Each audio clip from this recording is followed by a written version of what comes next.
Right. Good. Good.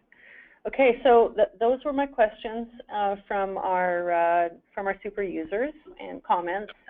So now I'm switching over to the questions, and I'm just scrolling down. I think you can see these too, Scott, but I'll just go ahead and I'll just find some. So can you show screenshot of the new stats? So the problem is, this is the new stats page. I mean, it's the aggregate stats page. I'm not sure specifically. Let's see. Can you repeat the 3 items that will be deleted? Average raw change. Okay. So I think that what they want to know, Scott, is you've explained why it's not important.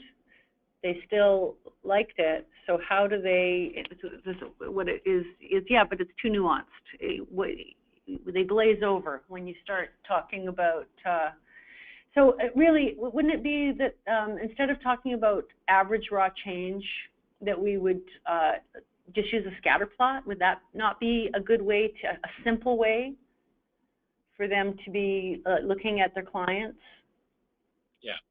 I think that we initially thought, and we initially based the old algorithms, and they were based to the end until this new edition of my outcomes with the performance metric algorithms in them. They were based on average amount of change per client.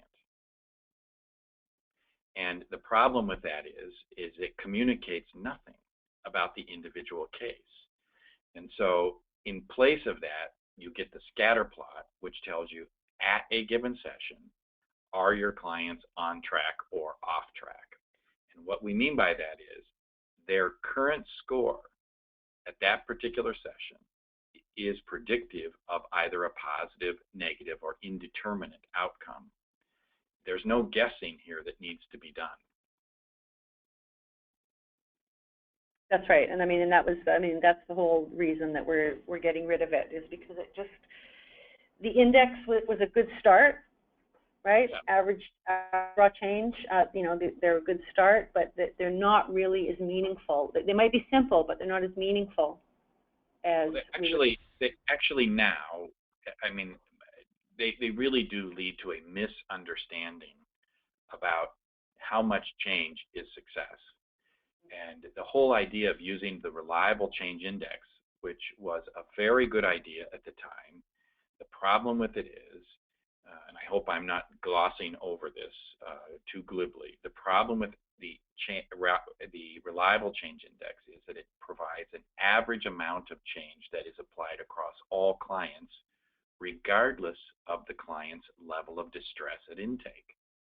So whether a client is at a 5 on the intake or a 25, the reliable change index is static. It stays the same. Well, how could that be? A person at 5 needs to experience much more benefit from therapy for it to be reliable than a person who scores a 25.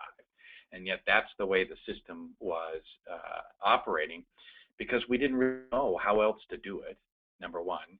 And more importantly, we didn't have enough clients to make predictions that were reliable on an individual case-by-case basis. Yeah. And average raw change, well, simple. It's based on that reliable change index, giving us something meaningful, which, like you said, it was a good start. But yeah, today, we've got better ways of identifying, what's success, what's failure, and and what does change mean, basically. And for the individual client, meaning we have much better way of telling for the individual client. Yes.